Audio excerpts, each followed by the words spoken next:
You wretched creature. Don't touch what you could never afford. You're lucky the dress isn't ruined. If it were, you'd be paying for it out of a salary you don't deserve. I'm sorry, ma'am.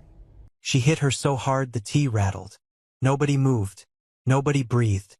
The woman in the white apron pressed one hand to her cheek and stared at the floor. The one in the designer dress smiled like she'd won something. She hadn't. The name Nora Calloway meant something in this country. Not in the loud way. Not the kind of famous that fills tabloids or trends on social media. The kind of famous that makes senators pause mid-sentence and lower their voice before continuing. The kind of famous that doesn't need to announce itself because the room already feels it. Nora had built that kind of name over 40 years. After her husband passed, she ran the Calloway estate and business portfolio alone, quietly, without anyone advising her to slow down or step aside. She didn't throw charity galas to be photographed. She funded the charities. She didn't attend every dinner. She decided which dinners were worth attending. Her son, Bryson, was 28. He had his father's wide shoulders and his mother's cheekbones, but none of her caution. He was the kind of man who believed people were good until they proved otherwise, and sometimes even after. He gave too easily. He laughed too readily. He signed checks before reading the fine print and called it trust. Nora had watched that quality carefully since he was small. She called it his greatest weakness and his most lovable flaw. She had spent decades hoping life would sand the dangerous edges off it without breaking him in the process. Then Peyton Ashford walked into his life. She appeared at a gallery opening in Manhattan the previous spring. Standing beside a sculpture she clearly hadn't come to see. Her dress was exactly right. Her posture was exactly right. Her laugh arrived precisely when it was supposed to and stopped before it became too much. Bryson noticed her in under a minute. By the end of the evening he had her number and a look on his face Nora hadn't seen since he was 16 and believed everything. Within 4 months Bryson was completely lost. He sent flowers to her apartment in Tribeca. He rearranged his calendar around her availability. He argued with 2 close friends who questioned her character and stopped returning their calls shortly after. When Nora tried to raise her concerns over dinner one evening, Bryson put down his fork before she finished. "You do this with everyone," he said. "You find the thing wrong with them and decide that's the whole person. I find the thing they're hiding. She's not hiding anything. You're just not used to someone like her. What kind of person is she?" He looked at his mother with something close to pity. "Someone who actually makes me happy. I thought you'd want that." He left before dessert. Their calls shortened after that. When they spoke, both of them were careful. That carefulness hurt worse than the argument. Then an envelope arrived at the Calloway estate. Thick cream paper. Formal handwriting. Sealed with a gold sticker embossed with the initials D.A. Deanna Ashford, Peyton's mother, requested the honor of hosting Nora Calloway at Ashford Ridge, the family's estate in Connecticut, before any public engagement announcement was made. Bryson texted Nora the same morning. "This means everything to me. Please come ready to love them." Nora read the message twice. She set it down. She looked out the window at the garden where the morning light had gone flat and gray. She had handled hard negotiations before. She had sat across from men who wanted to take things from her and smiled while she outmaneuvered them. She knew that the most dangerous rooms were the ones dressed to look welcoming. She thought about what Bryson couldn't see yet. She thought about what she needed to see herself. By evening she had a plan. Not the kind that required lawyers or phone calls. The simpler kind. The kind that required only patience and a plain dress. Ashford Ridge looked exactly like what money does when it's trying to look old. The driveway was perfectly paved. The fountain at the entrance had water that moved just slowly enough to seem elegant. The hedges were trimmed into shapes that required weekly maintenance. Everything was pristine. Everything was recent. Everything was working extremely hard to seem like it had always been there. Nora arrived at the service entrance the morning before Bryson's scheduled visit. She wore a dark cotton dress with no trim, low shoes, a gray cardigan she'd bought at a drugstore 2 weeks prior specifically for this purpose. Her silver hair was tucked beneath a plain scarf. No rings, no watch, nothing that remembered who she was. She told the woman at the service door she was the new help sent from the agency. The woman, who later introduced herself as the estate manager, looked her over for 3 seconds. "You're 10 minutes late." "I'm sorry, the bus?" "We don't explain tardiness here. We correct it. Come." She was handed a white apron and pointed toward the kitchen. The staff inside moved at the pace of people who had learned fear.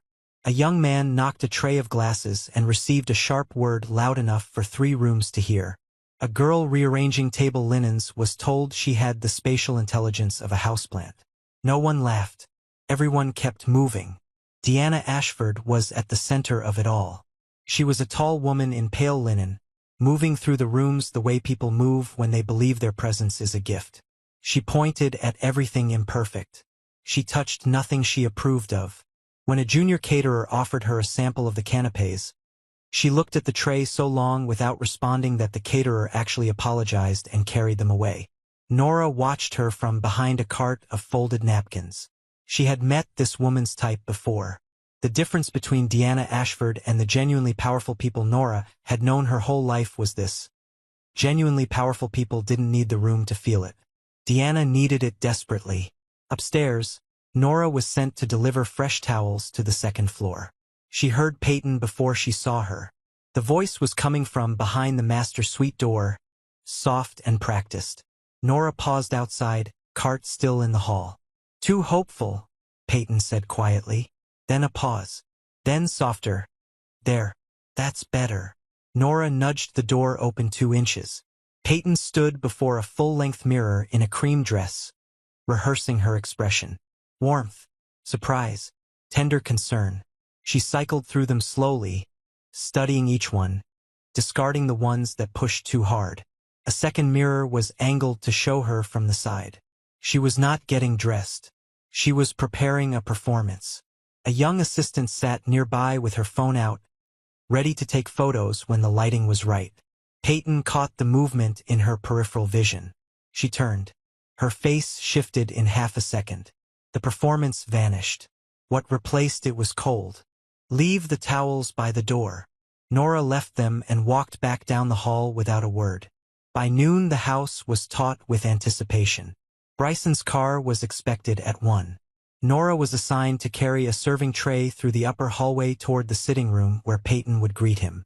She moved carefully, the tray balanced with 2 full cups, a small pitcher, and a plate of thin cookies arranged in a fan. The hallway was narrow. She came around the corner the same moment Peyton did. The edge of Nora's shoe caught the hem of Peyton's dress. The contact was barely anything, less than a stumble. The kind of thing that happens in a corridor when 2 people misjudge the same 2 feet of space. The slap landed before Nora fully understood what had happened. The tray tipped. 1 cup slid to the edge and caught. The other didn't. It hit the hardwood floor and the sound cracked through the hallway like something had broken that wasn't ceramic. 2 staff members behind Nora went completely still. Nora pressed 1 hand to her cheek. The skin beneath her fingers burned. Peyton's voice was low and precise. "You're lucky the dress isn't ruined. If it were, you'd be paying for it out of a salary you don't deserve." She stepped over the broken cup and continued down the hall, adjusting her earring as she walked. The 2 staff members behind Nora didn't move for a long moment. One of them, a young woman named Keeley who had been at Ashford Ridge for 3 weeks, stepped forward slowly. Her hands were shaking. She picked up the broken cup pieces without speaking, then looked up at the older woman beside her. "You should say something," Keeley whispered. "You should tell someone." Nora looked at the hall where Peyton had disappeared. "I will," she said. "Just not yet." Bryson arrived at 1:15. He stepped out of a black SUV smiling, carrying a paper bag from a bakery in the city. He had remembered Peyton mentioned once, months ago, that she loved their almond croissants. He'd written it down. He drove 20 minutes out of his way to get them. That was Bryson. Peyton appeared at the front door before the driver had finished parking. She came down the steps the way people come down steps when they know they're being watched. Her voice was soft. She touched his face. She laughed at something he said before he finished saying it. She took the bakery bag and held it to her chest like he'd handed her something rare. She turned to the nervous staff behind her and smiled. You all work so hard. I really see that. The staff member nearest to her blinked, surprised. Bryson watched his girlfriend with the expression of someone who has been told they're lucky so many times they've started to believe it might be true. Nora stood inside the service doorway. She watched Bryson's face as he looked at Peyton. He couldn't see the corridor. He couldn't see the broken cup or the red mark that had faded but not fully disappeared from beneath the edge of Nora's scarf. She had raised this man. She had sat beside him when he had pneumonia at 9 years old and read to him for 6 straight hours. She had driven 4 states for his college move-in day and helped him assemble furniture until 2 in the morning. She had spoken honestly to him when it cost her his approval, because she loved him enough to lose that. He looked right at her from 20 feet away and saw a woman hired to carry trays. That was the moment the plan became an irreversible decision. Not the slap. This lunch was served in the main dining room under recessed lighting and a table set with enough silverware to confuse a museum curator. Nora served quietly. She refilled glasses. She removed plates. She heard everything. Deanna seated herself at the end of the table and spent the first 10 minutes redirecting every compliment back to herself. She praised Bryson's manners and then spent 4 minutes explaining how well she had raised Peyton. She made a joke about old estates being full of sad energy that made Bryson laugh uncertainly. After the main course, the men moved toward the study. Deanna and Peyton drifted to the sunroom off the east hallway. Nora carried a stack of folded napkins past the door left 2 inches open. She stopped. Deanna's voice first. He's easier than I expected. Generous and a little lost. Those two together are basically a blank check. Peyton's voice. He's not lost. He just needs to feel certain. Give him certainty and he'll give you anything. The mother is the complication. She's not a complication. She's an obstacle with a timeline. You put her somewhere comfortable with enough access to gardens and grandchildren to stay busy. She's what, 63? She'll be grateful. A short pause. And the estate? The accounts? Peyton's voice didn't change in any way at all when she answered. You don't take a key from someone who's holding it. You wait until they hand it to you. And they always hand it to you eventually. Deanna laughed. You scare me sometimes. Good. Then, lighter. If she fights it, she'll find out what happens when the whole family agrees she's difficult. Nora walked away from the door. She didn't run. She didn't stop. She found the nearest empty hallway and stood in it for 60 seconds, her back against the wall. Then she took her phone from the pocket beneath her apron. She typed one message to her estate manager. Send the car. Bring Vale. All 3 vehicles. 30 minutes. She put the phone away. She returned to the dining room. She refilled the water glasses. She waited. The sound hit before anyone saw anything. 3 SUVs came up the Ashford Ridge driveway in formation, each one black, each one marked with the silver Callaway crest on both rear doors. They moved like something official, something final. Conversation in the sunroom stopped. Deanna stood and went to the window. Her expression changed immediately. She saw the crests. She started calculating. She began moving toward the front door with the forward momentum of a woman preparing to receive something she believed was owed to her. They've come to formalize it, she said quietly, touching her necklace. Of course they have. Peyton stood beside Bryson, her hand on his arm, her expression warm and composed. The front door opened.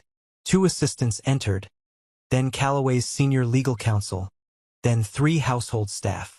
Then Marcus Vale, who had worked for the Callaway family for 22 years, stepped into the main hall. He walked past Deanna without acknowledgement. She reached out one hand, opened her mouth, and he had already moved on. She turned to watch him. He crossed the sitting room. He passed Bryson, who stood straight, confused, trying to read the room. He passed Peyton, whose hand tightened on Bryson's arm, but whose face stayed completely controlled. He stopped in front of a woman in a plain dark dress and a gray cardigan standing near the far wall. He bowed. Mrs. Callaway. The room didn't gasp all at once. Came in layers. First the staff, who went still in a wave. Then Deanna, who grabbed the back of an armchair. Then Peyton, who took one step backward and found the sofa behind her knees. Bryson's face went the color of paper. Nora reached up and unwound the scarf from her hair. The silver came loose cleanly. She removed the cardigan and handed it to an attendant beside her. Her posture shifted. Not dramatically, just completely. She stood straight. The room became small around her. She turned to face the family of Ashford Ridge. Her hand rose slowly and touched the side of her face where the mark had faded but the memory hadn't. "Your daughter," she said, her voice even and unhurried. "Hits harder than she thinks." Deanna's mouth opened. "Your Grace. There has been clarity." Nora looked at Vale. "Please bring forward every member of the household staff who worked this morning." Keely came first. Her hands were clasped in front of her. She did not look at Peyton when she spoke. She described the corridor. She described the cup. She described the words used afterward. She was specific about the tone. For others followed. The caterer who had been dismissed. The assistant who had been called slow. The estate manager who admitted she had been instructed to bring visitors of uncertain standing through the service entrance to keep the front approach looking exclusive.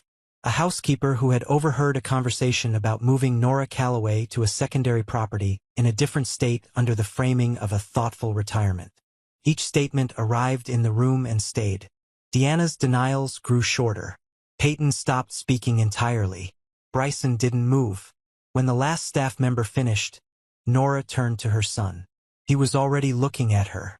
Not at Peyton. Not at Deanna. Not at the room. At his mother. He walked across the floor slowly.